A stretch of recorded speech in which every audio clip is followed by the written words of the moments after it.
Tenemos el día de hoy la fortuna de contar con la presencia del doctor Pablo Moctezuma Barragán, quien tiene como antecedente para nosotros un orgullo, que además de desempeñarse ahorita como catedrático en la Universidad Autónoma Metropolitana, como investigador, como un agente de amplia participación política y pedagógica reconocida, nunca ajeno a la situación social de México y de las escuelas, de las instituciones, y ha sido durante décadas un luchador social.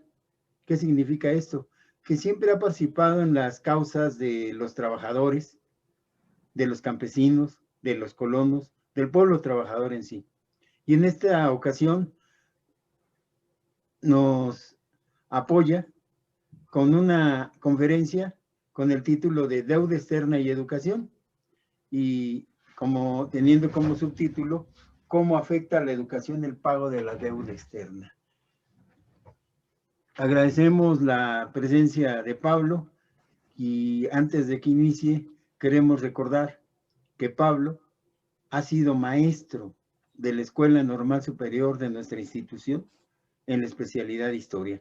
Pablo, bienvenido, y tiene los micrófonos para efectos de impartirnos la videoconferencia. Muchísimas gracias por esta invitación. Me siento muy honrado de poder participar en ella. Gracias a los directivos, maestros y alumnos de la Escuela Normal Superior de México, que es una institución a la cual yo pertenecí y siento seguir perteneciendo. Y vamos a tratar el día de hoy un problema muy importante, que es el de cómo obtener fondos para la educación y cómo ha afectado la deuda externa a el sistema educativo. En la época neoliberal han educado a la población en la idea de que la medida del progreso es la capacidad de endeudamiento, de recibir capitales extranjeros y de estar bien con organismos financieros internacionales, sus políticas y dictámenes. Y estos mismos han recetado desde 1976 bajar sueldos de los maestros, recortar presupuestos educativos con el fin de debilitar la educación pública, y en este aspecto a las normales son, pues yo creo que es la institución que más se ha golpeado para abrir paso a la privatización y a un mercado para la educación, en lugar de ver a la educación como un derecho humano, quieren hacer un negocio de la educación. De modo que se prioriza pagar deudas, depender de ciencia y tecnología extranjera.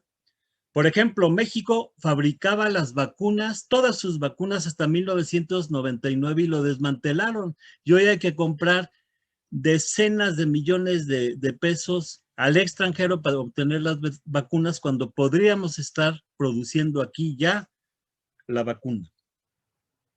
El objetivo de los organismos financieros es dar toda la cancha a las corporaciones, es decir, se fomenta nuestro sometimiento en vez de desarrollar una educación pública que lleve a fortalecer nuestra soberanía, pagar dignamente a los maestros, invertir en infraestructura escolar, etc.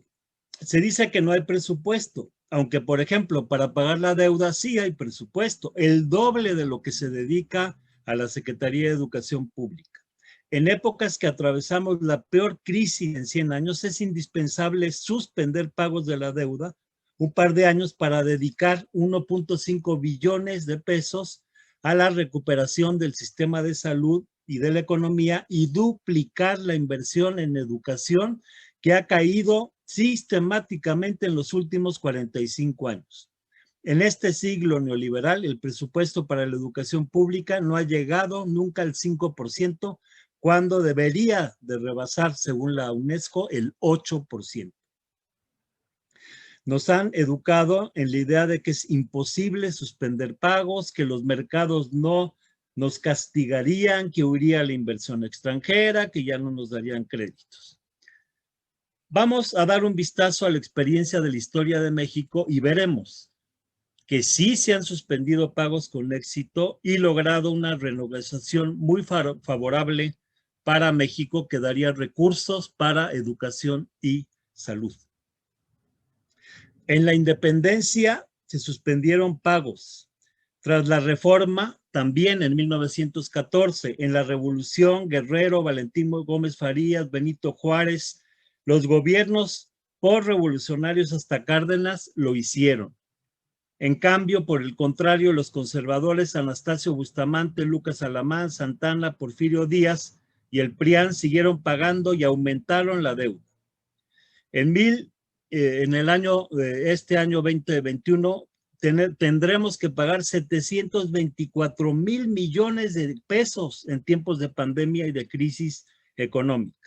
Es hora de suspender pagos y dar prioridad al problema interno y a la educación. Uno de los más grandes problemas actuales del país es el de la deuda externa. La forma en que se resuelva depende en gran medida del futuro del desarrollo de México y del bienestar de la población.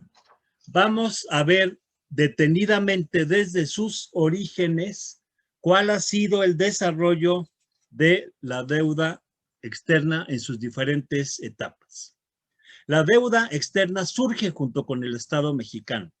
Desde los albores de la independencia nacional, los gobiernos han recurrido a créditos y empréstitos con el exterior como una forma de financiamiento.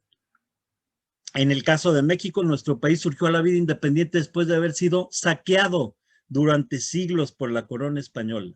Después de la independencia, una deuda al exterior que en 1814 alcanzaba 33 millones fue desconocida y cancelada. Esta anulación fue correcta, pues se trataba principalmente de sumas que la Nueva España debía a España, de la cual ya éramos independientes y no tendríamos por qué pagar deudas de los virreyes.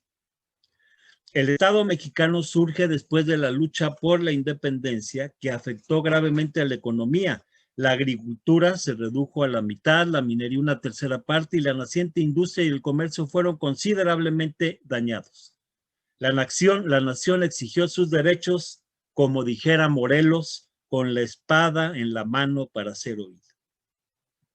La independencia mexicana, iniciada por Hidalgo en 1810, declarada por Morelos el 6 de noviembre de 1813 en el Congreso de Chilpancingo y consumada en 1821 por Vicente Guerrero, que fue el que mantuvo viva la chispa de la independencia, que tuvo que, en aras de lograr esta separación de España, unirse con Agustín Iturbide.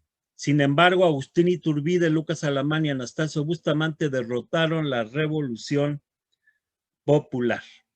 Hay que hacer notar que en cuanto se hizo la independencia, se suspendieron pagos de la deuda. Pero, dado que los conservadores fueron quienes se treparon en el poder, rápidamente el nuevo Estado cayó en la dependencia financiera de los bancos europeos, principalmente de los bancos y especuladores británicos. El comercio exterior, que se basaba fundamentalmente en la minería, se derrumbó y afectó gravemente las finanzas estatales. Puesto que representaba la fuente más importante del presupuesto, Iturbide fue quien comenzó gestiones para obtener empréstitos del exterior. Él fue derrocado, pero sus gestiones fructificaron 2 meses después de su caída. Aquí empieza esta mentalidad de querer depender siempre del exterior y creer que las soluciones vienen de Europa o de Estados Unidos en lugar de desarrollar nosotros mismos nuestra economía y nuestro país. El supremo poder ejecutivo que sucedió al emperador incluyó en el gabinete a este nefasto conservador Lucas Alamán, que tuvo el puesto de ministro del Interior de 1823 a 1825 y de Relaciones Exteriores, y que desde mayo de 1823 se dedicó a pedir préstamos a Inglaterra. Él buscó un préstamo de 8 millones de pesos. En realidad se contrataron 2 préstamos en términos muy desfavorables. De los préstamos contratados con la casa Goldsmith de Reino Unido, se recibieron solo 5 millones a cambio de pagar 16 millones. Y de la casa Berkeley dio un supuesto préstamo de 8 millones, pero solo se recibieron 6 y los intereses acordados fueron altísimos, de más del 12%. Ambos créditos contribuyeron de manera decisiva a favorecer la influencia de los capitalistas británicos. La Gran Bretaña comenzaba así a ganar una posición dominante en México desde fines de 1823. Ese dinero se gastó en pagar intereses, amortizaciones, en compra de equipo militar y naval, en pensiones y pago a la burocracia, es decir, se pagó improductivamente. A pesar de que Morelos ya desde noviembre de 1814, en medio del fragor de la lucha libertaria, había declarado: todo americano que deba cualesquiera cantidad a los europeos no está obligado a pagarla. En junio de 1824, el Congreso reconocía las deudas contraídas por el gobierno virreinal hasta 1810. Aquí ya íbamos como los cangrejos para atrás. Más pronto, en 1826, Guadalupe Victoria suspendió el pago de la deuda. Después de su presidencia, Vicente Guerrero se negó a pagar intereses o amortizaciones de la deuda. Vicente Guerrero, quien durante años mantuvo viva la última chispa independiente, gobernó para el pueblo. Quería consolidar la independencia y la unión de todos los mexicanos. El reaccionario y traidor Anastasio Bustamante aprovechó la invasión española comandada por el brigadier Barradas para derrocar a Guerrero, quien se había lanzado al frente para frustrar con éxito el intento de reconquistar a México. Después del artero fusilamiento de Vicente Guerrero, urdido por Anastasio Bustamante y Lucas Alamán, al asumir el poder una dictadura militar encabezada por Bustamante, reconocieron una deuda de 34 millones de pesos y reemprendieron pagos en 1831. Sin embargo, el movimiento popular provocó la caída de Anastasio Bustamante en 1833 y llegó a la presidencia. Era vicepresidente, pero se encargó del Poder Ejecutivo Valentín Gómez Farías, hombre progresista, conocido como el padre de la Reforma, quien también hizo tanto por la educación en México. Él suspendió el pago de la deuda hasta 1837. México seguía sin pagar. Pero una vez más, el conservador Anastasio Bustamante vuelve al poder y acepta la capitalización de los intereses vencidos y la deuda acumulada. Para 1839 alcanzó los 50 millones de pesos. Durante la década de los 40, México fue invadido por el ejército norteamericano y dividido por las camarillas militares, los hacendados y el clero. Sufrió la pérdida de más de la mitad de su territorio que nos arrebató Estados Unidos, a pesar de que el pueblo, abandonado por el ejército del traidor Santana, luchó espontáneamente y con las armas que tenía a la mano contra el invasor yanqui. Durante ese periodo, México, desde luego, no pudo pagar ningún rédito y la deuda se siguió acumulando. Ya en la década de los 50, Antonio López de Santana, para congraciarse con los gobiernos extranjeros, reanudó el pago de la deuda durante 3 años hasta que la revolución de Ayutla lo derrocó. Esta revolución fue encabezada por Juan Álvarez e Ignacio Comonfort. Al triunfo de Juárez y los liberales, después de la guerra de 3 años, el erario estaba en bancarrota.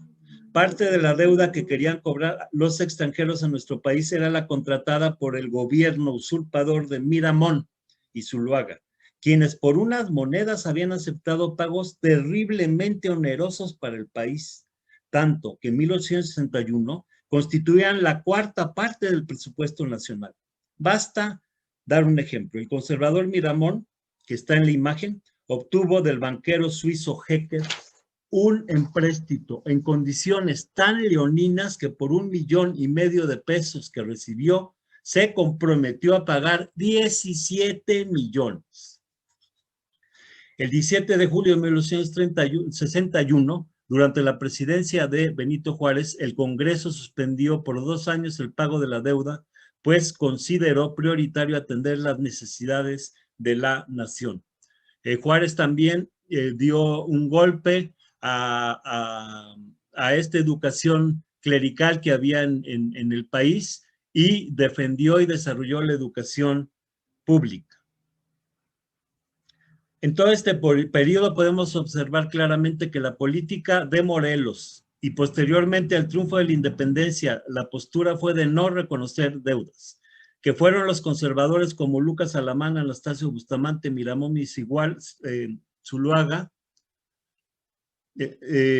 son quienes endeudaron al país y que todos los gobiernos progresistas, Guadalupe Victoria, Vicente Guerrero, Valentín Gómez Farías y Benito Juárez, suspendieron el pago de la deuda para atender las prioridades del país y de su población. El 17 de julio de 1861, después de esta suspensión, los extranjeros aprovecharon y como pretexto el cobro de la deuda, iniciaron una invasión. Inglaterra reclamaba 70 millones, Francia 27 millones, España 10 millones. Como todos sabemos, se retiraron Inglaterra y España y Francia invadió nuestro país. Frente a un enemigo muy superior militarmente, con necesidad de retroceder de ciudad en ciudad y en ocasiones a un paso de la muerte, el presidente Juárez no depuso jamás las armas ni accedió nunca a un compromiso con el enemigo. Rechazó con energía todas las proposiciones de paz de Maximiliano y encontró en el pueblo de México la fuerza para resistir y triunfar finalmente sobre los poderosos ejércitos francés y aliados. Recordemos que en aquella época el ejército francés era el más grande del mundo, el más importante, se acababa de adueñar de todo el norte de África, de Indochina, y se creían invencibles, hasta que aquí en México les dimos una lección. En 1867, después del triunfo de la lucha del pueblo de México contra los invasores extranjeros, Juárez se negó a reconocer las enormes deudas contraídas por Maximiliano, que ascendían a 281 millones de pesos, así como lo hizo antes con los empréstitos que pidieron los gobiernos conservadores de Miramón y Zuluaga. Cabe hacer notar que es en este año que la Escuela Nacional Preparatoria fue fundada por Garbino Barreda, por órdenes de Benito Juárez. Siempre se ocupó por la educación. Tras la reforma educativa de 1867, Juárez veía en la educación el instrumento para terminar con la era del desorden y anarquía que entonces imperaba en México. Maximiliano había aprobado un tratado en 1886 en el que a cambio de nuevos créditos se comprometía a pagar a Francia casi la mitad de los ingresos del gobierno. Llegó a tal punto sus políticas que eliminó Maximiliano la educación gratuita y empezó a cobrar por la educación. Aquí empezó la privatización de la educación con Maximiliano. Juárez se opuso al pago que después del triunfo sobre Maximiliano le cobraban 450 millones de pesos. Don Benito Juárez y su ministro de Hacienda, José María Iglesias, en la imagen, consiguieron hacer ajustes y bajar el adeudo con el exterior. Fíjense, solo reconocieron 84 millones de pesos. Les cobraban 450. Entonces la deuda se contabilizaba en pesos. Recordemos que la paridad era de 1 peso por $1. En esos años el peso estaba mejor cotizado que el billete verde. Por ejemplo, en 1859 se pagaba menos de 1 peso, 0.92 centavos por $1. Porfirio Díaz concilió en todo con los capitales extranjeros, buscó dar garantías y facilidades al capital que viniera a invertir al país. Negoció en términos muy desfavorables la deuda exterior y reconoció en los primeros años de su mandato la suma de 191 millones y creció desmedidamente hasta alcanzar 441 millones en 1910. Porfirio Díaz también devaluó la moneda. Para 1905 ya estaba a 2 pesos por $1. Una de las políticas centralistas de los gobiernos ha sido devaluar constantemente nuestra moneda y así pagamos más caro las importaciones y nos pagan más barato lo que nosotros exportamos. Fue en esta época que aquí podemos encontrar los orígenes de la Escuela Nacional Superior de Maestros. Se remota a fines del siglo XIX, cuando dentro del gobierno porfirista Justo Sierra proyectaba la nueva Universidad Nacional que habría de sustituir a la Real y Pontificia que se fundó a mediados del siglo XVI. En el plan de Sierra se creaba una escuela normal para profesores inspirada en las francesas. Curiosamente, las juntaba con la Escuela de Altos Estudios, Filosofía y Letras. Ambas tenían objetivos diferentes, pero funcionaron durante muchos años con el mismo director y en las mismas instalaciones. La mentalidad porfirista de la época, el positivismo desarrolló una educación de cara al extranjero, de cara al culto a Europa y al eurocentrismo, y de espaldas a nuestra nación. La Revolución Mexicana vino a cambiar de raíz la situación. Es notable cómo todos los grandes próceres de la Revolución se preocuparon de la educación. En aquella época, en cuanto a la deuda, los 441 millones que se habían heredado del porfirismo, habría que añadir otros 40 millones de pesos contratados por el gobierno de Francisco León de la Barra y de Francisco Madero, más 16 millones de libras esterlinas obtenidas en Europa por Victoriano Huertas, suma que nunca reconocieron los revolucionarios. Después de haber estallado la Revolución Mexicana, se suspendió el pago de la deuda en el año 1914. Nada más natural, ya que la Revolución Campesina de 1910 estaba dirigida contra los terratenientes y grandes burgueses nacionales y extranjeros. Álvaro Obregón, quien quería congraciarse con los Estados Unidos para restablecer las relaciones diplomáticas, firmó en 1922, en el marco del Tratado de Bucareli, un convenio sumamente desventajoso y oneroso para el país, aceptando las deudas de las dictaduras de Porfirio Díaz y Victoriano Huerta y reconociendo una deuda externa de 1,450 millones de pesos. Además, aquí comenzó la dependencia tecnológica, pues se comprometió a no desarrollar la industria automotriz, a no desarrollar la industria de aviación, en la que México era pionero, ni la industria de motores. Y por último, también se comprometió a matar a Pancho Villa, al que tanto odiaban los gringos. Y cabe mencionar que Francisco Villa, cuando fue gobernador de Chihuahua y en todo su actuar, a donde llegaba, abría una escuela, abrió más de 55 escuelas. A la luz de este triste hecho, se aclara y engrandece la prevención de Emiliano Zapata en contra de la fracción burguesa terrateniente que hegemonizó la revolución tras derrotar los ejércitos populares de Francisco Villa y del mismo Zapata. Aquí pasó lo mismo que en la independencia. La independencia le hicieron Hidalgo, Josefa Ortiz, Leona Vicario, en fin, los insurgentes, pero al final se trepó Iturbide, Bustamante, Lucas Alamán. La Revolución Mexicana le hicieron Zapata y Villa, ellos fueron los que derrotaron a Porfirio Díaz con la toma de Ciudad Juárez, y Zapata tomó Cuautla. Después fueron los que derrotaron a Victoriano Huerta, pero al final los que llegan al poder es la burguesía representada por Calles y por Obregón.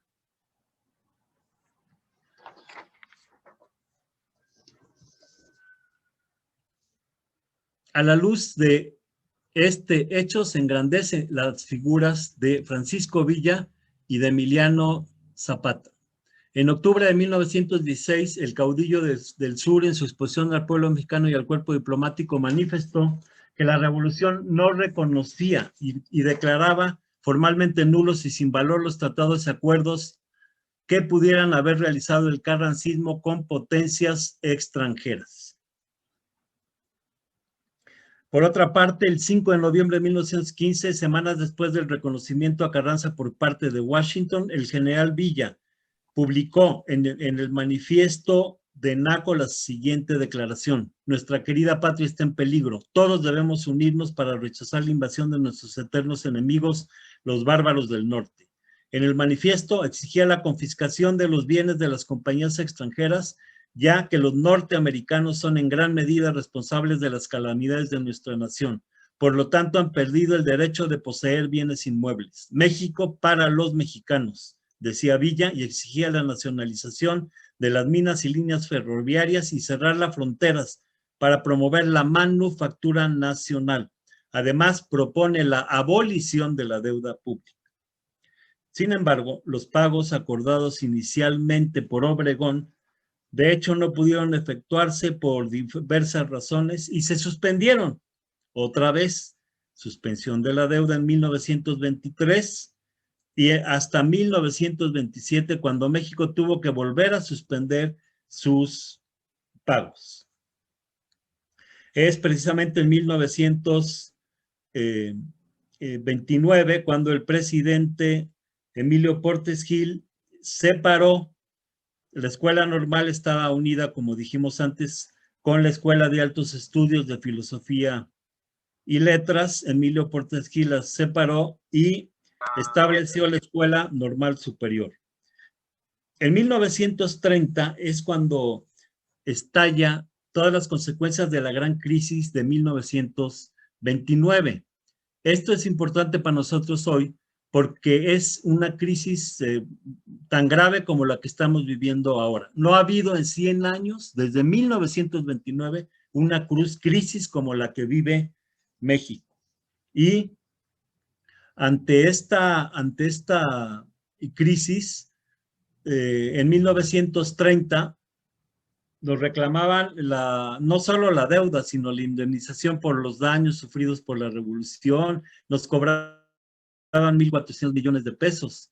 Incluso el 25 de julio de 1930 se firmó un tercer convenio con el Comité Internacional de Banqueros sobre la deuda mexicana, en virtud del convenio Montes de Oca-Lamont, y México reconocía una deuda de 2.267 millones de dólares. El monto de la deuda disminuyó un poco porque se canceló una buena parte de los intereses vencidos desde 1914. Se hizo un primer pago, pero debido a la depresión se suspendieron pagos durante 2 años. Aquí vemos cómo cuando después de una suspensión se renegocia el pago de la deuda, los acreedores bajan los cobros y los intereses. Este fue el caso en los 30. Durante el mandato de Lázaro Cárdenas, continuaron suspendidos los pagos de la deuda y no se le concedió ningún crédito a México. Además, como reacción a la expropiación petrolera y a la reforma agraria, las potencias imperialistas bloquearon a nuestro país, le cerraron todos los mercados petroleros, le negaron la venta de refacciones y tecnología, suspendieron la compra de plata mexicana a un precio preferencial, pero no lograron su objetivo y México salió adelante. Reforzó su soberanía nacional. En aquella época, Wall Street Journal de Estados Unidos publicaba: durante 25 años, México ha sido la espina clavada en el corazón de los Estados Unidos. Es en esta época de Cárdenas cuando se consolida la Escuela Normal Superior de México, se le dan fondos y además se hace un esfuerzo por profesionalizar a los profesores de secundaria, asegurarles su plaza una vez que salían de la escuela, porque siendo una institución del Estado, el Estado estaba obligado a darle su plaza, y además se fortalecieron 16 normales rurales en todo el país. En 1936, la Escuela Normal Superior de México, por acuerdo del general Lázaro Cárdenas, pasó a depender de la Secretaría de Educación Pública. O sea, se reconoció su carácter público y se dedicó a formar maestros de secundaria. Por varias décadas se organizaron cursos intensivos de verano e invierno a los que asistían profesores de todos los estados, a quienes se le otorgaban plazas en las secundarias del país cuando se graduaban. Por otro lado, hubo un gran desarrollo científico-tecnológico. En el Instituto Mexicano del Petróleo, fundado por Lázaro Cárdenas, se impulsó este desarrollo tecnológico para ser autosuficientes, lo que dio independencia a la industria. Por ejemplo, para producir gasolina era necesario el tetraetilo de plomo. Después de la expropiación, México necesitaba producir su propia gasolina, pero el tetraetilo de plomo solo lo vendían 3 compañías extranjeras.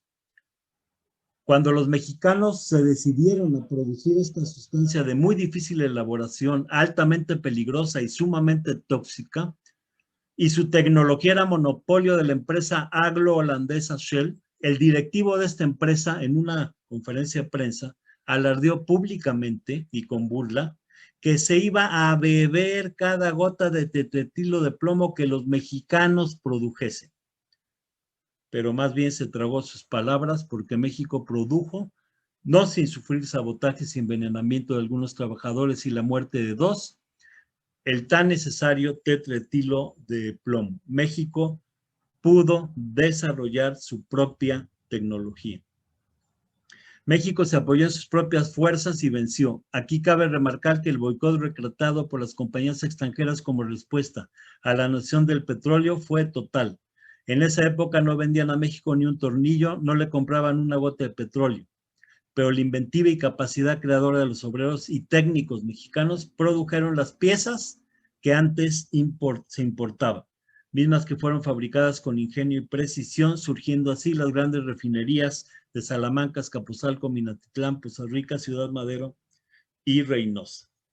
El arreglo para el pago de la deuda externa no se dio, se mantuvo inalterable la suspensión de pagos. En 1940, la inversión extranjera directa había llegado a su punto más bajo. La norteamericana, que al finalizar del porfiriato era de más de $1,000 millones, había caído a solo $300 millones. Nos han educado con esta idea de que sin inversión extranjera el país no produce, pero aquí tenemos el caso en que durante toda una época en que no llegó inversión extranjera, México obtuvo un gran desarrollo. En el siglo XX, nuestro país ha sido intervenido 3 veces por el ejército norteamericano. En 1906, para asesinar a mansalva a los huelguistas de Cananea. En 1914, para garantizar sus intereses en México. En 1918, para perseguir sin éxito a Pancho Villa. Por eso Emiliano Zapata había advertido: los Estados Unidos se echarán contra nuestra nacionalidad. En 1941 llega al poder Ávila Camacho y comenzó una nueva escalada de una nueva intervención. Pero el imperialismo norteamericano no solo interviene con armas, tanques, drones, aviones, ni hace solamente intervenciones directas. En algunos casos ha intervenido militarmente, como lo ha hecho en Corea, Vietnam, Cuba, Líbano, Granada, Afganistán, Irak, Panamá. En otros interviene indirectamente, como lo hizo en Nicaragua, Salvador, Venezuela. Y también ha intervenido para apoyar regímenes títeres como en Honduras, Chile, Colombia, Haití y Brasil. Y por último, en cientos de países emplea la economía, en especial la deuda, como arma. Este es el arma que han utilizado contra México desde hace 80 años. Manuel Ávila Camacho inauguró una etapa de apertura a los capitales extranjeros. La deuda no pagada más los intereses sumaban alrededor de $400 millones, pero los acreedores cedieron grandemente. El hecho es que México se comprometió a pagar 40 millones para saldar la deuda. Entonces, fíjense, después de suspender pagos durante la década de los 30, los acreedores negocian y una deuda de 400 la dejan en 40. Estos fueron los primeros créditos recibidos en más de 2 décadas. Nuestro país se desenvolvió durante 28 años, de 1914 a 1942, sin recibir un solo crédito del exterior, y esos años su desarrollo, lejos de paralizarse, logró avances significativos. En los siguientes 30 años, la deuda pasaría de menos de $100 millones a más de 3,600 en 1970. La política de puertas abiertas al capital extranjero que aplicó Ávila Camacho se acentuó en el sexenio de Miguel Alemán, de 1946 a 52. Este favoreció a la gran empresa y a los latifundios nuevos y viejos. Aquí comenzó el castigo a las normales en el país. También devaluó la moneda a 8.65 pesos por dólar, sometió por la fuerza a los grandes sindicatos de ferrocarrileros, petroleros, e impuso un férreo control sindical. En su sexenio nació el charrismo a raíz de que Jesús Díaz de León, apodado el Charro, le decían el Charro porque se iba a la Alameda vestido de charro en su caballo a ligar turistas. Este Charro tomó el control del sindicato apoyado por la fuerza pública y se formalizó el sistema que durante décadas ha permitido el sometimiento de los sindicatos por los patrones y el gobierno. Contra la reforma agraria, Alemán decretó el amparo agrario y para repriorizar el campo reformó el artículo 27 constitucional, amplió la extensión permitida, el gobierno permitió la entrada masiva de inversión extranjera y en la industria petrolera, Alemán firmó 5 contratos que iban en contra de todo lo que había hecho Lázaro Cárdenas, con compañías extranjeras para la exploración, perforación y rehabilitación de pozos en el Golfo de México. Utilizó los recursos provenientes de la exportación de nuestra riqueza y productos naturales que en la coyuntura de la Segunda Guerra Mundial habían subido de precio, plomo, zinc, algodón, para crear infraestructura que necesitaban los monopolios capitalistas para desarrollar en su favor la industria. La principal forma de exportar capital por parte del imperialismo en esa época era la inversión directa. Sin embargo, Alemán también alentó el endeudamiento acelerado. El monto de la deuda pública, que en 1946 era de 277 millones, sumó 346 millones al finalizar el sexenio. En el mandato de Miguel Alemán se impulsó la política de buscar créditos externos a una costa de subordinar la política económica de México. Esto ha sido nefasto porque en la época neoliberal la política de México ha sido subordinada a los dictados que imponían recortes en la educación y en los sueldos de los maestros, etc. Llega al poder Adolfo Ruiz Cortines en 1952. En aquella época bajaron los precios de las exportaciones mexicanas y en lugar de cobrar más impuestos a las grandes empresas capitalistas, se los dejó sin tocar. Esto ocasionó que se devaluó la moneda otra vez a 12 pesos por dólar y creció la deuda externa que ya sumaba en 1959 648 millones de dólares. También en el sexenio López Mateos se recurrió a los financiamientos extranjeros para comenzar la retracción de la inversión privada mexicana y la notablemente baja carga fiscal. Al finalizar el sexenio de 1958-64, López Mateos dejó una deuda de 1.725 millones de dólares. Aquí cabe hacer notar que tanto López Mateos como Gustavo Díaz Ordaz como Luis Echeverría Álvarez trabajaron, y esto está plenamente documentado, como agentes de la CIA al servicio de los Estados Unidos. La clave de Adolfo López Mateos era Litensor, la clave de Díaz Ordaz era Litempo 2 y la clave de Echeverría Litempo 8. De modo que ya las políticas que empezaron a aplicar eran para hacernos depender de Estados Unidos y una de ellas fue endeudarnos hasta que cayéramos en garras del Fondo Monetario Internacional. Durante el sexenio de Díaz Ordaz se incrementó el endeudamiento tremendamente. En 1970 la deuda ya alcanzaba la suma de 3.600 millones de dólares. Como vemos, la deuda externa es un problema muy añejo en nuestro país, pero las proporciones que adquiere a partir de la década de los 70 constituye un fenómeno totalmente nuevo. Esta historia habla claro, los gobiernos y dirigentes democráticos y progresistas de México han optado siempre por defender nuestros recursos y dar prioridad a los problemas nacionales antes que el pago de la deuda. Y lo más importante, como sabemos muy bien, es la educación y la salud.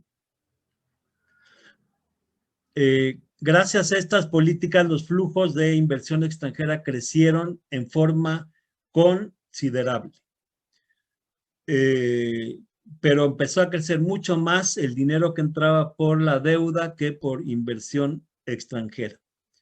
En el sexenio de Luis Echeverría, la deuda externa se cuadruplicó y llegó a 19,000 millones.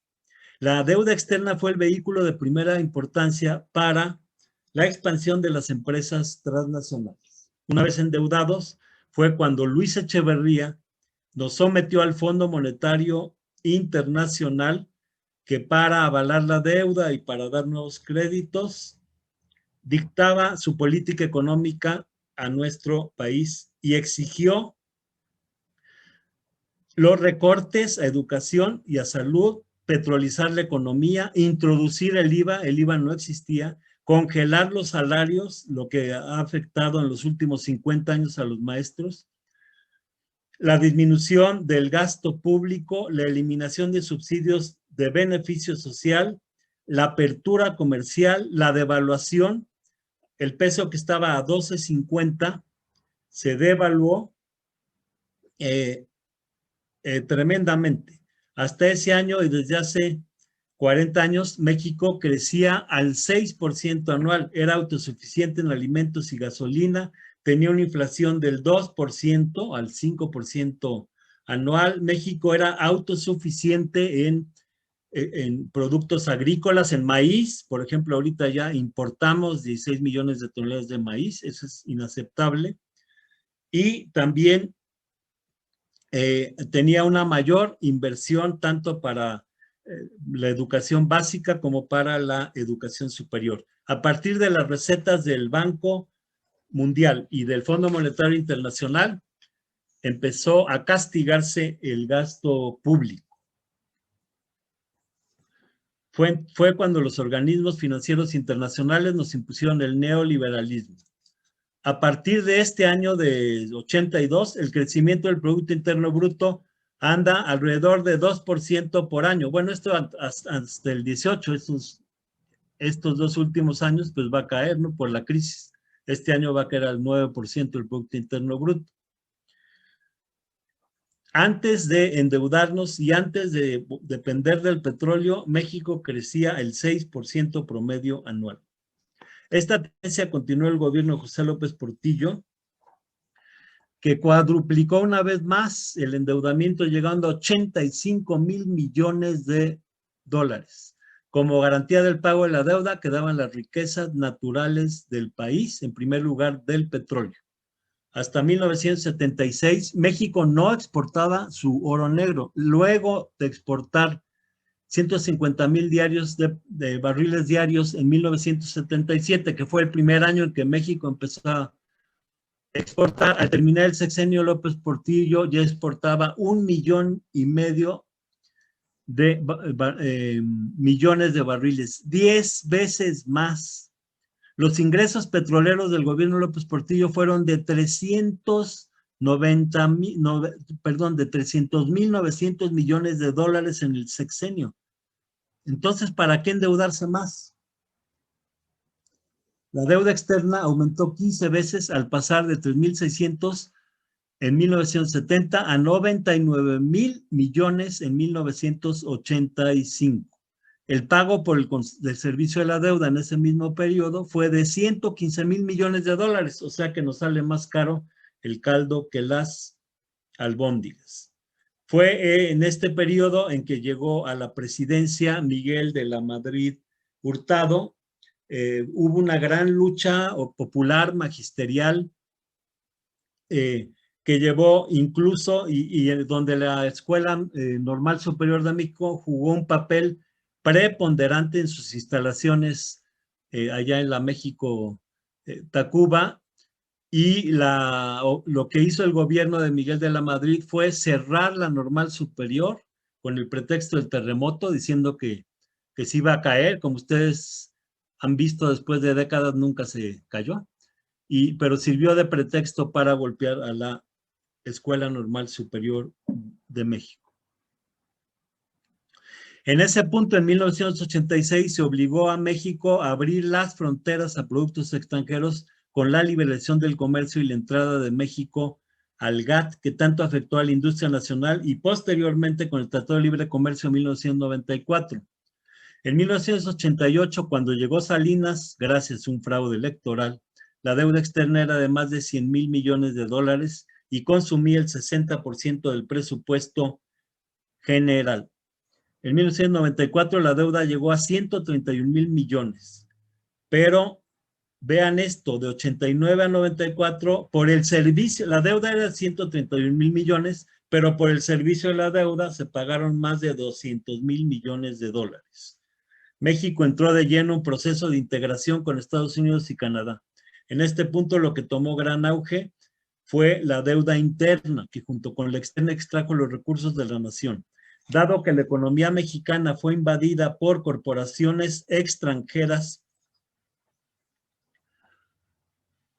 esta deuda interna fue acaparada por extranjeros, lo que benefició grandemente a la oligarquía mundial. En el sexenio de Ernesto Zedillo, el saldo del endeudamiento externo pasó de 91,000 millones a 70,000, disminuyó, pero creció brutalmente la deuda interna en manos extranjeras en gran parte. Un ejemplo de la usura es el FOBAPROA o IPA, en la que por rescatar bancos, la mayoría extranjeros, nos tuvimos que endeudarnos por 554,000 millones de dólares. Bueno, pues ya pasaron 25 años, de estos 554 ya se pagó 1 billón, pero todavía debemos un 1.2 billones, o sea que va a costar el cuádruple. A raíz del endeudamiento acelerado del país, la liberalización comercial y el aumento de la inversión extranjera, se han expulsado a más de 10 millones de mexicanos obligados a migrar, se desató la guerra interna, la delincuencia, se excluyó a los jóvenes del estudio y del trabajo, se abandonó el campo, se privatizó el sector estatal y se golpeó tremendamente a la educación pública y a las normales. En el sexenio de Vicente Fox siguió creciendo la deuda, la dejó en 1.7 billones. Con Felipe Calderón, la deuda llegó a 5.2 billones. Y el proceso de privatización de la educación, que comenzó con las recetas del Fondo Monetario Internacional, se disparó. Simplemente, por ejemplo, en la educación superior privada en México, registró un aumento continuo de la escuela privada en el 2010 hasta alcanzar a un tercio de la actual matrícula existente, estimada en 4.6 millones de alumnos en este nivel. Se obliga a los jóvenes, al rechazarlos de las universidades, a entrar a universidades privadas, y también le quitan a los normalistas las plazas, y ellos que tienen prácticas frente a grupo en las escuelas, y ya se cuenta con ellos formados por el Estado, pero han venido contratando a cualquiera a que dé clases de secundaria. Con Peña Nieto, la deuda pública subió 5 billones y dejó al final de su gobierno en 10 billones de pesos. De modo que la deuda actual es monstruosa, es de más de 500,000 millones de dólares. Esta deuda es muy, muy cara, se pagarán alrededor de 724,000 millones de pesos este año, nada más de servicio de la deuda. Se dice que la inversión extranjera viene a ayudar, pero los hechos muestran lo contrario. Por ejemplo, la inversión extranjera en 1970 era de 3.7 mil millones, en 80 eran 10,000 millones. Hoy es de 600,000 millones y estamos mejor. ¿Ha ayudado a desarrollar la economía? No, estamos peor. Los salarios cayeron, el desempleo, la migración. De modo que hay que apoyarnos en nuestras propias fuerzas para el desarrollo. En los últimos 35 años que se ha contado con mayor inversión extranjera, la economía apenas creció un promedio del 2% anual. Sigamos la tradición de todos los gobiernos patrióticos de México y suspendamos el pago de la deuda externa. Es hora de dar prioridad al problema interno. El precio y financiero de la deuda este año es de 724,000 millones y es el doble del presupuesto de la Secretaría de Educación Pública, que será de 338,000 millones de pesos. Hace falta más recursos para la educación porque año con año lo reducen. A los maestros asegurarles buenas condiciones de trabajo, que no tengan que trabajar en tener 2 plazas, y que con una plaza ganen lo suficiente para vivir y para seguirse formando. Defendamos la educación pública y paremos a estos que quieren hacer de la educación un negocio controlado por una mafia. Es el momento de seguir el ejemplo y las tradiciones de nuestros patriotas y destinar los recursos para lo que es, en primer lugar, salud y educación, y también, bueno, vivienda, y desde luego para sueldos que realmente cumplan con la Constitución y alcancen a una familia para vivir, y no los sueldos de hambre que estamos sufriendo actualmente. Creo que en esta época de crisis es un momento de tomar medidas emergentes, porque la crisis es gravísima, y dedicar los recursos a nuestro desarrollo interno. Muchas gracias. Maestro Pablo, doctor Moctezuma Barragán, gracias, mil gracias por esta extraordinaria conferencia que nos has dado. Realmente estoy sorprendido de que desde la independencia se plantea este problema de la deuda externa. México es un país inmensamente rico e inmensamente pobre, y tú nos has dado en pocos minutos un repaso de nuestra historia y de que cómo dos políticas se han ido enfrentando. La política del individualismo, reflejada en diferentes épocas por diferentes grupos sociales, y que han buscado el enriquecimiento propio, individual, no el beneficio del pueblo, se han enfrentado a la otra corriente, a la corriente progresista, que ha intentado e intenta en un momento dado mantener la independencia económica, política, científica y social de nuestro país, como lo marca el artículo 3 constitucional. Nos has dado un excelente ejemplo de cómo la educación depende del presupuesto y cómo ese presupuesto se reduce por esa enorme deuda externa, que algunos han calificado no como deuda externa, sino como deuda eterna. Gracias, Pablo, una vez más. Gracias, José, por la invitación. Catalina, qué gusto verte. Qué gusto. Gracias, Pablo. Muy importante. Yo me permití invitar a mi grupo. Yo les imparto filosofía de la educación, y justo me parecía fundamental escucharte, porque yo les invité a mis compañeros estudiantes a que reflexionáramos cuáles pueden ser las reflexiones, las conclusiones filosóficas, las conclusiones para la filosofía de la educación de este trayecto que tú nos has narrado. Y creo que una de las cosas que yo rescataría de toda tu intervención es esta magnífica exposición que muestra que de ninguna manera el pueblo mexicano es incapaz, que de ninguna manera somos poco inteligentes, que tenemos que depender del extranjero. Creo que eso para reflexionarlo con los jóvenes es muy importante, porque han crecido mucho nuestros jóvenes en esa idea machacada cotidianamente por los medios de comunicación comerciales de que los mexicanos no somos capaces de crear, de desarrollarnos por cuenta propia, etcétera. Entonces, en ese sentido te doy muchas gracias, y pues si quisieras abundar algo sobre eso, te lo agradecería. y por supuesto invitaría a mis compañeros estudiantes que están aquí a, si quieren preguntar algo, reflexionar, contradecir o lo que quieran, pues adelante, ¿no? De eso se trata, de que construyamos entre todos el conocimiento. Gracias, maestra Catalina. Están con nosotros también otros maestros. Ahorita vemos al doctor José Luis, también maestros. Hay varios maestros. Maestro Beretagoyena, bienvenido. Saludos, doctor José Luis.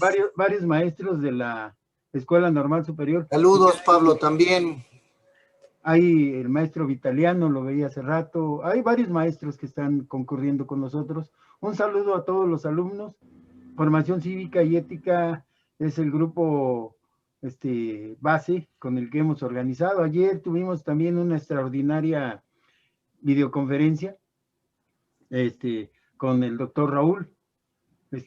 Y hoy continuamos con Pablo. Esperamos poder continuar invitando a otros compañeros. Yo desde hace rato había iniciado este ciclo de conferencias. Podemos iniciar con varios doctores de la Universidad Autónoma de la Ciudad de México. Hay la promesa de uno de los expresidentes de la Suprema Corte de Justicia de la Nación de incorporarse a este ciclo de conferencias. También estaba hablando con la actual procuradora fiscal de la Ciudad de México, Ernestina Godoy, amiga personal de un servidor. Hemos estado hablando y... Me la saludas mucho, Ernestina, por favor. Gracias, Pablo. Pensamos desarrollar una serie de conferencias. Ahorita estamos haciendo el cierre del semestre. Este ciclo pensamos continuarlo, si nos autorizan, obvio, porque esto también requiere de la autorización de las autoridades, a las cuales les agradecemos el apoyo. Y en un momento dado, continuar con este ciclo y volver a invitar a Pablo, a Raúl, que nos sigan brindando ese enorme conocimiento que tienen y la verdad, seguirlo enriqueciendo. Son varios los proyectos que tenemos. Desgraciadamente, como bien dice Pablo, es la crisis económica sumada a la crisis del coronavirus, es una doble crisis las que nos golpean a la economía y eso evita que nuestro país salga. Pero afortunadamente creo que tenemos la templanza, como bien lo dice Pablo, la historia nos avala de que podemos en un momento dado salir de este enorme bache, de esta crisis económica que estamos padeciendo. Vamos a abrir una ronda de preguntas y respuestas y en lo que elaboran la pregunta, ya saben el mecanismo, levantar la mano, para darle la palabra, avisar en lo que elaboran la pregunta. Tenemos planeado también dar un curso virtual sobre las leyes educativas. Somos la única normal que tiene autorizado por la Secretaría de Educación Pública de manera oficial la clave para impartir cursos en línea. Al menos un curso que impulsé, que ya incluso dimos de manera presencial y en línea antes de la pandemia, sobre la normatividad. Lo vamos a implementar ahora conforme nos den los horarios para ver cuál sería el mejor horario también para implementarlo. Y va a ser un curso sobre la normatividad, utilizando el semirrobot jurídico, una creación de un servidor, con los libros electrónicos, el Pandecto a mano y Bademecum a mano. Mano significa maestro normalista. Es esto. Los vamos a invitar, Pablo, que nos acompañes. Gracias, José, con gusto. No podemos decir que eres bienvenido a nuestra escuela, porque también es la tuya. Gracias, así lo siento yo. Claro, maestro en la especialidad de historia, de ahí de nuestra vida normal. Yo quisiera tomar la palabra, si me lo permites, Teodoro. Sí. Sobre todo para saludar al maestro Pablo Moctezuma por su brillante... Roberto, qué gusto saludarte. Gracias, muy amable. Y bueno, saludo con mucho cariño tu participación y también la iniciativa del maestro Teodoro de hacer estas videoconferencias. Yo les invité también, hoy tendría clase, y sí veo a varios a Sandra, a varios de mis estudiantes. Y pues sí, yo también un poco contribuyo con estas lecturas para que los estudiantes se den cuenta de que pues hemos estado sujetos a una problemática de pues, que no hay inversión. Y bueno, yo trabajé con los estudiantes un libro que me parece clásico de José Luis Eseña, creo, México en la órbita imperial.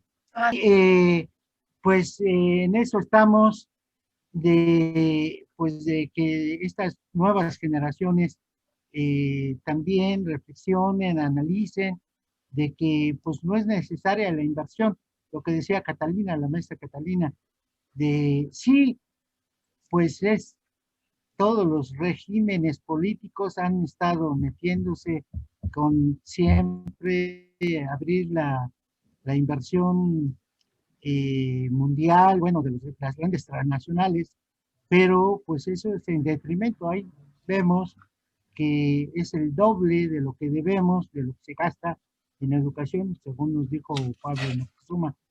Entonces, pues que si seguimos ese camino de dependencia, pues vamos a estar todavía pues sujetos y dependientes de las grandes transnacionales. Y bueno, ahí le paro yo en cuanto a, pero repito, gracias Teodoro de esta iniciativa y al maestro Pablo también mucho cariño y sí, efectivamente yo les dije a mis estudiantes, el maestro Pablo Moctezuma, oiga, no es el secretario, no, es, y ya les cuento de que estuviste ahí en historia, precisamente en la normal superior. Muchas gracias por su atención y muchas gracias otra vez. Hasta luego. Saludos, Roberto. La oportunidad de escuchar al doctor Pablo Moctezuma, ¿no? Y entrar a esas reflexiones, como tú dices, de muchos de los seminarios de historia de la educación y tratar de ubicar muchas veces causas estructurales de la política educativa, ¿no? Yo creo que hoy con lo que escuchamos queda clara esa conexión entre el endeudamiento y la condición económica bajo las cuales también se ha regido la política educativa, ¿no? Parece realmente pues una cosa imposible de mover, ¿no? Doctor Moctezuma, parece que ahí hay una condena terrible, ¿no? De la cual se viene arrastrando y además aumenta el peso de lo que está atrás como para disolver esos verdaderos nudos gordianos, ¿verdad? Para poder darle cauce a una política educativa lo más adecuada a los intereses nacionales, ¿no? Es verdaderamente preocupante, pero además las condiciones actuales pues también dificultan, ¿no? Es decir, caerle a un gobierno en estos momentos, una pandemia como esta, hace que todo se desluzca, que haya una crítica más severa, como si estuviésemos actuando en condiciones normales, ¿no? Pero el factor estructural ahí está, y está evidenciado a través de la conferencia que hoy Pablo Moctezuma pues nos ha regalado, ¿no? Un verdadero lujo escuchar esto y además tener esa documentación tan precisa de no hablar solamente en el aire, sino de exactamente una base material de dónde viene y dónde ha estado auspiciado fundamentalmente esta política educativa catastrófica, ¿verdad?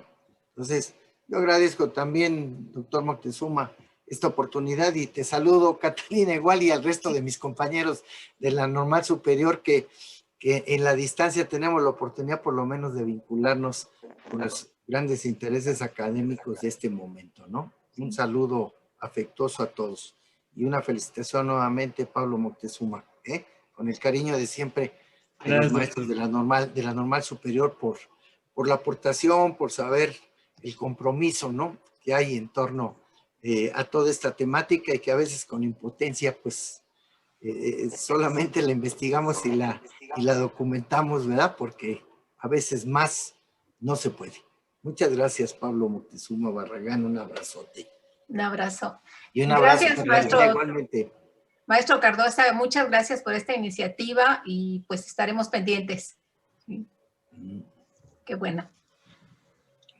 Nuestros alumnos también pregunten, Catalina, como siempre. Sí, pues sí. Es una oportunidad. Yo les invito a los compañeros, a mis estudiantes por lo pronto a preguntar, a contradecir, a decir, pues yo pensaba diferente o lo que ustedes quieran. Lo más importante en estas actividades son ustedes. Nosotros ya nos conocemos hace tiempo, hemos tenido el privilegio de estar juntos, todos los profesores que estamos aquí, pero lo importante para todos nosotros es el pensamiento de ustedes. No tienen por qué coincidir con nosotros, pueden ver cosas que nosotros no vemos, en fin, pueden plantear sin ninguna cortapisa sus opiniones diversas, en fin. Entonces, pues una invitación a si quieren comentar algo, en fin, lo que ustedes quieran, ¿no?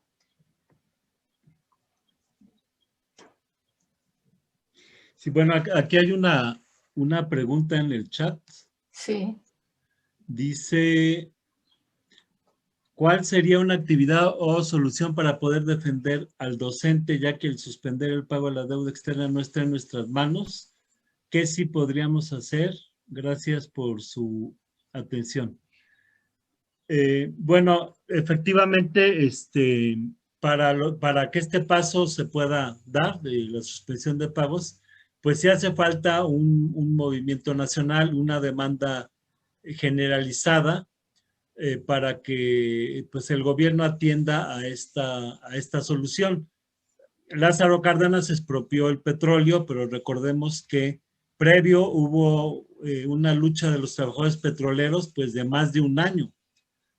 Y esta lucha de los trabajadores petroleros pues llevó a la expropiación.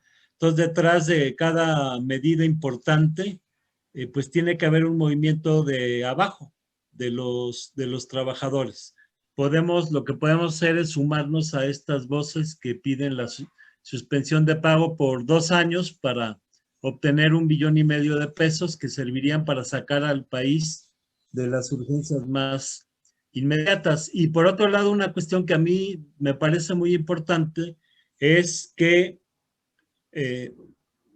todos los que de una u otra manera somos educadores, pues comencemos a educarnos y educar a las futuras generaciones en la idea de que lo importante es ser soberanos, ser independientes económicamente. Si no hay soberanía económica, no hay soberanía política. Sí. Y que los mexicanos hemos podido.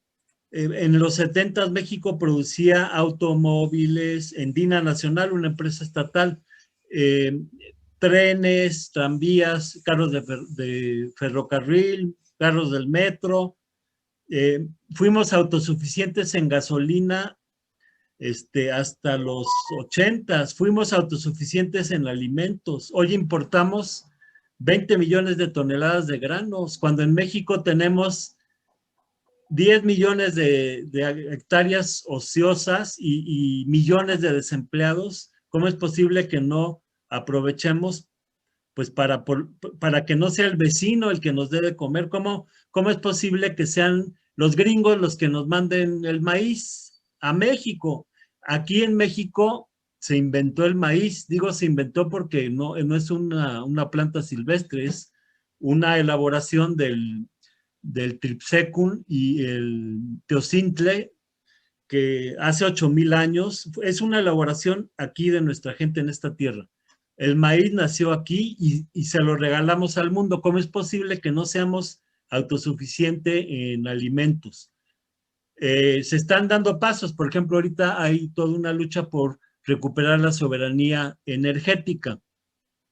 Y bueno, México ya está despertando y ya está transformándose, pero sí tenemos que tener claro que sí podemos. Somos un país, uno de los países ricos en todo. Somos el país que tiene mayor variedad de flora, de fauna. Somos un país de los primeros 10 del mundo en minerales. Tenemos 12,000 kilómetros de costa, podemos ser una potencia pesquera, en fin. México producía sus astilleros para la pesca.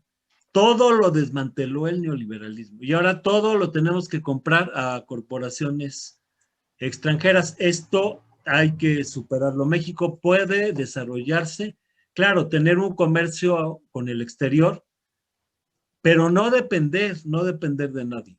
Entonces creo que tenemos que, en los contenidos educativos y demás, hacer ver a nuestros alumnos que no hay nada peor que la dependencia, que en todo tenemos que buscar la sustentabilidad, porque si somos dependientes, pues nos llevan al baile, como nos ha pasado. Entonces creo que como educadores tienen ustedes un gran papel para esta lucha, porque México sea soberano política, económica, cultural, social, industrial, militarmente, en fin, que México desarrolle su economía y su riqueza en bienestar de los mexicanos y no para que unas cuantas corporaciones se lleven toda la riqueza.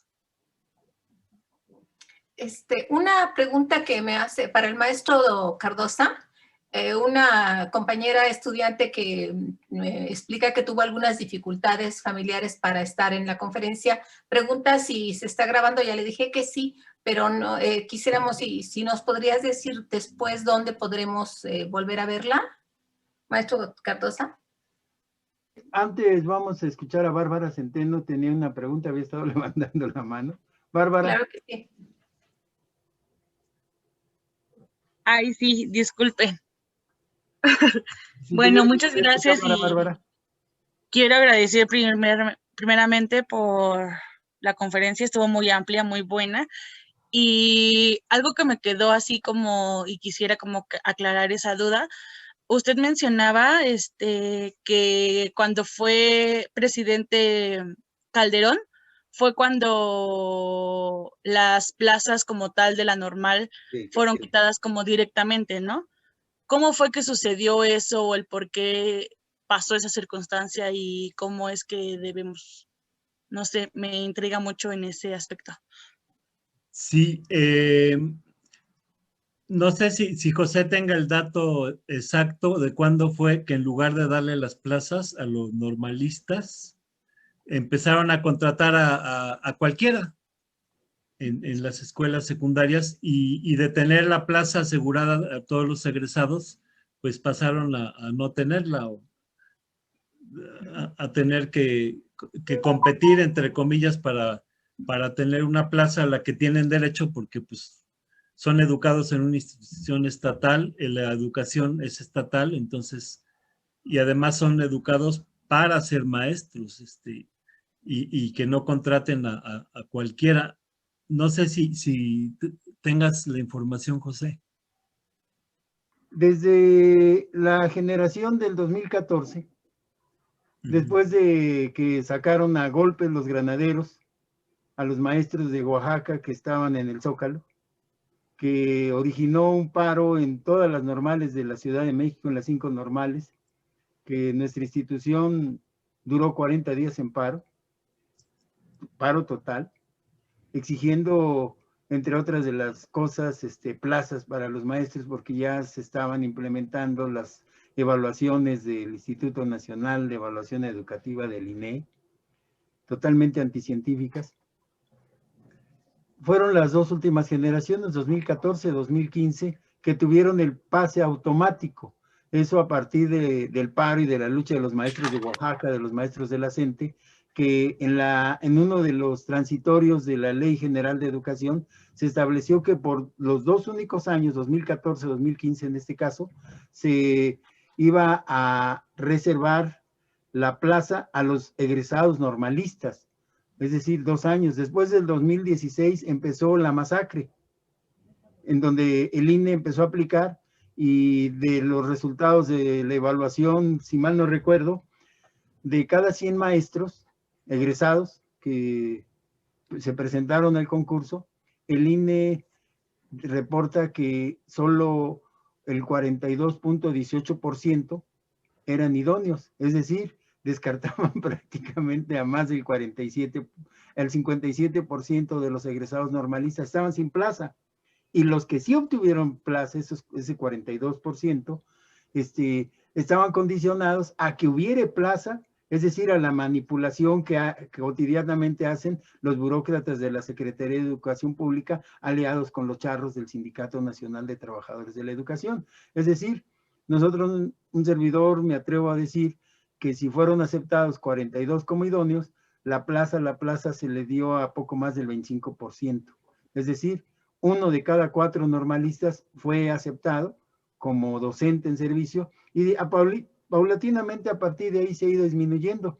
Afortunadamente el gobierno federal actual hizo una modificación a la normatividad y eso ha posibilitado que se hagan ciertos cambios, y en un momento esos cambios han beneficiado en cuanto a que ese porcentaje mínimo de ingreso de los egresados normalistas se haya incrementado. Aún así es bastante reducido, y esto debido a las políticas.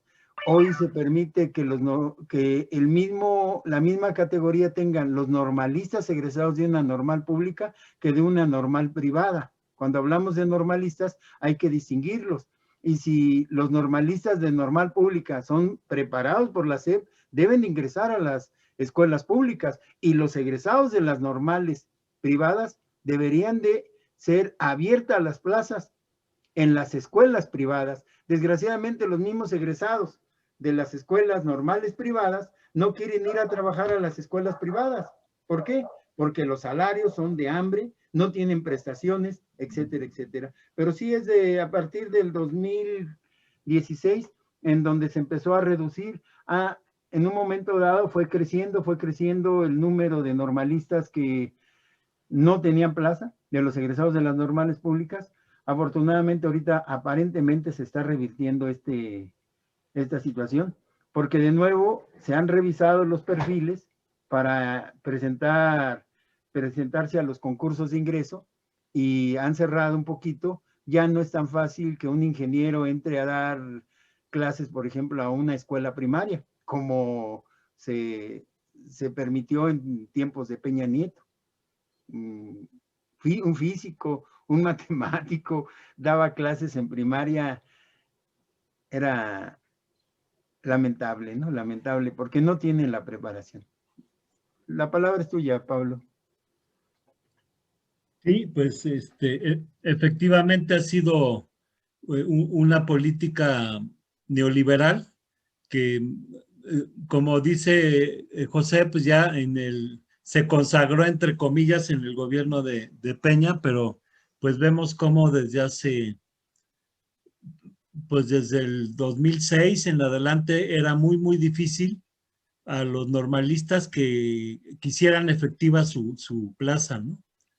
Yo di clase hasta el 2006 y mis exalumnos pues han sufrido las de Caín, ¿no? Nuestra participación, compañeros, sino para despedirnos, darle las gracias a Pablo y no despedirnos de él, porque él continúa ahí al interior de nuestra escuela.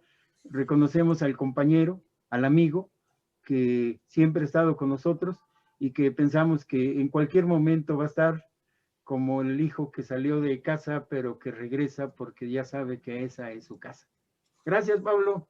Gracias, compañeros. Gracias, José. Gracias a todos, a todas. Y a mis alumnos de Formación Cívica y Ética, que son el origen de este ciclo. Gracias, compañeros.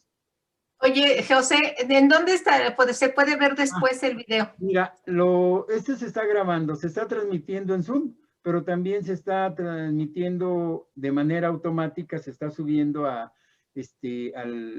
YouTube Live. Ok. Ya está en YouTube. Pero todos vamos a avisar por el mismo medio, por los mismos medios, vamos a subir no solo esta plática, también la de Raúl, las dos, y todas las que vayamos desarrollando. De todos modos, los invitamos a que vean, lo más probable es que esté también en la página web de la Comunidad Normal Superior México. Así búsquenlo, es un blogspot, Comunidad Normal Superior México, 4 palabras. Comunidad Normal Superior México, blogspot. Ahí subimos una serie de materiales desde hace varios años, y ahí lo más seguro es que también esté. Lo vamos a subir también a Facebook, hay otra página de Comunidad Normal Superior México, y lo vamos a subir, se lo vamos a mandar a Pablo para que él también en sus redes sociales pueda utilizar este material. Bueno. Sí, por favor, José. Gracias, José. Muchas gracias. Pablo, tenemos tu constancia. Muchísimas gracias por la invitación. Gracias, Cardosa. Gracias. Hasta Gracias, luego, maestro. Pablo Moctezuma.